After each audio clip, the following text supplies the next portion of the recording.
ক্লাবলৈ যাবা আজি ফাংচন আছে দুটামান নতুন গান আৰু অলপ প্ৰেক্টিছ কৰিব লাগে নিবি তুমি এনেকৈ ক্লাব ফাংচন ৰিহাৰ্চেল এইবোৰ কৰিয়ে কথা মানে না দেউতাৰ ব্যৱসায়টো অলপ সহায় কৰিবা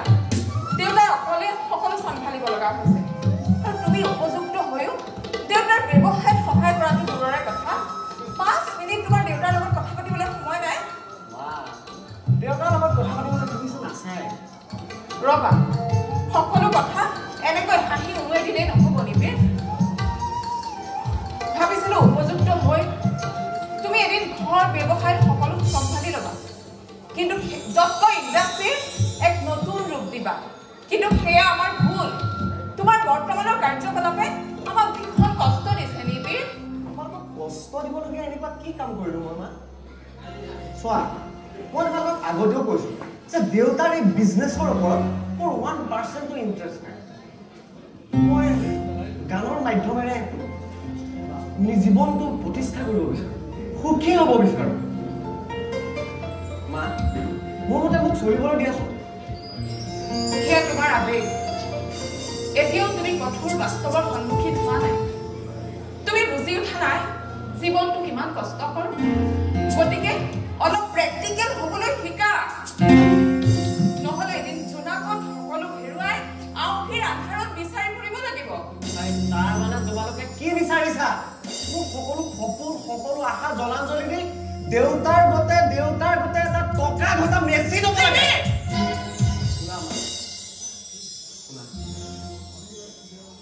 মোৰ জীৱনটো সুখী কৰিব পৰাকৈ যিমান টকা লাগে সিমান টকা আৰ্জন কৰিব পৰা সামৰ্থ্য মোৰ আছে তাৰমানে আমাৰ প্ৰতি তোমাৰ কোনো দায়িত্ব নাই আৰু নিজৰ সন্তানৰ প্ৰতি আমাৰ কোনো অধিকাৰ নাই 100% অধিকাৰ আছে সন্তান হিচাপে তোমালোকৰ ওপৰত থকা মোৰ দায়িত্বৰ পৰা মই কিঞ্চিত মান বিচাৰিব আৰু অধিকাৰৰ কথা ক'বলৈ যাওঁতে ইমানো অধিকাৰ সাব্যস্ত নকৰিবা বা য'ত মোৰ সুখৰ পজাখন ভাগি ঠান বান হৈ যায় তাৰমানে তুমি কি ক'বলৈ বিচাৰিছা আমি তোমাৰ সুখ নিবিচাৰো আমাৰ মৰমৰ কোনো মূল্য নাই মোক ভুল বুজিছা মা তোমালোকে মোক বহুত মৰম কৰা আজিলৈকে জীৱনত অভাৱ শব্দটোৰ মই মুখামুখি হোৱা নাই মই বিচৰা প্ৰত্যেকটো বস্তু তোমালোকে মোক দিছা কিন্তু ইমানখিনি মৰমে নিজৰ সন্তানৰ বাবে যথেষ্ট নহয় মা আৰু অলপমান মৰমৰ দৰকাৰ য'ত নিজৰ সন্তানে কি বিচাৰে তাক উপলব্ধি কৰিব পাৰি তুমি কি বিচাৰিছা এনেকৈ উজা কৰি নিশা গীত গাই নিজক সুখী কৰিব পাৰিবা মই কিমান সুখী হ'ব পাৰিম সেইটো মই নাজানো মা কিন্তু গান গাই যে প্ৰতিষ্ঠা লাভ কৰিব পাৰি গান গাই যে সুখী হ'ব পাৰি সেই কথাবোৰ মোৰ দৰে সেই সৰু গায়কবোৰক মই দেখুৱাই দিম আৰু তেওঁলোকৰ চকুত মই এখন গেৰাণ্টি কাৰ্ড দিম আহিলো ৰবা অহা কালিলৈ একো প্ৰগ্ৰেম নাৰাখিবা কাৰণ কালিলৈ চলিহা আংগুলখন আমাৰ ঘৰলৈ আহিব চলিহা আংগুলৰ লগত মোৰ কি কাম তেওঁ আহিব দেউতাৰ লগত বিজনেছৰ ডিল কৰিব চলিহাৰ লগত তেখেতৰ ছোৱালী প্ৰাঞ্জনাও আহিব তাই এবাৰ এমটেক কমপ্লিট কৰি একেবাৰে ঘৰলৈ উভতিছে গতিকে আমি বিচাৰিছো তোমালোক দুয়ো চিনাকি হোৱা আৰু দুয়োকে বুজি লোৱা আৰে প্ৰাঞ্জনাক তো মই সৰুৰ পৰাই চিনি পাওঁ তাক চিনি পাবলৈ কি আছে আৰু বাকী গতিকে যাওঁ মই এতিয়া আমি সিদ্ধান্ত লৈছো নিবি তোমালোকৰ এই চিনাকিটো আমি চিৰস্থায়ী কৰিম প্ৰাঞ্জনাক আমাৰ ঘৰলৈ বোৱাৰী কৰি আনিম সিদ্ধান্ত কিন্তু তোমালোকে এবাৰো ভাবি নাচালা যে মোক সুধিলো তাত তোমাৰ আপত্তিও থাকিব পাৰে ইয়াত আপত্তি কৰিবলগীয়া কি আছে শিক্ষিত ছোৱালী দেখাতো ধুনীয়া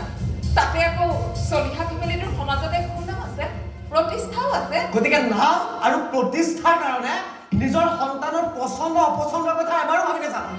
কিন্তু ইয়াত অপছন্দ কৰিবলগীয়া কি আছে নিৰ্বীৰ আছে বহুত আছে মা পছন্দ কৰিবলগীয়া বহুত কথা আছে কাৰণ এইখন মোৰ বিয়া যাক শিৰত সেন্দুৰ পিন্ধাই মোৰ জীৱনৰ লগৰী কৰি আনিম তাইক মই পছন্দ কৰিব লাগিব তাই সেইখন বিয়াত মোৰ সিদ্ধান্ত থাকিব লাগিব তাৰমানে তুমি আমাৰ সকলো আশা আকাংক্ষা ভৰিৰে মোহাৰি সমাজত হাঁহিয়তৰ পাত্ৰ কৰিবা কৰিছা কেতিয়াও নকৰাও মা তোমালোকৰ দৃষ্টি সদায় উচ্চ হৈ থাকিব কিন্তু পুত্ৰ হলো বুলি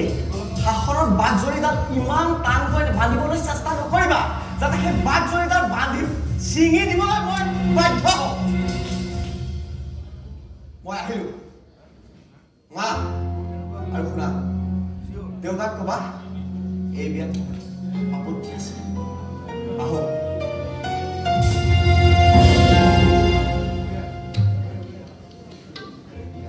তোমাৰ আপত্তিৰ কাৰণটো ময়ো নজনাকৈ থকা নাই আমাৰ কথা অমান্য কৰি যদি তুমি সেই মাষ্টৰৰ জীয়েকজনীক শিৰত সেন্দুৰ পিন্ধোৱা তেনেহ'লে তাই এইখন ঘৰত প্ৰতিদিনে চকু পানীৰ সেন্দুৰ পিন্ধিব লাগিব চকু পানীৰ সেন্দুৰ পিন্ধিব লাগিব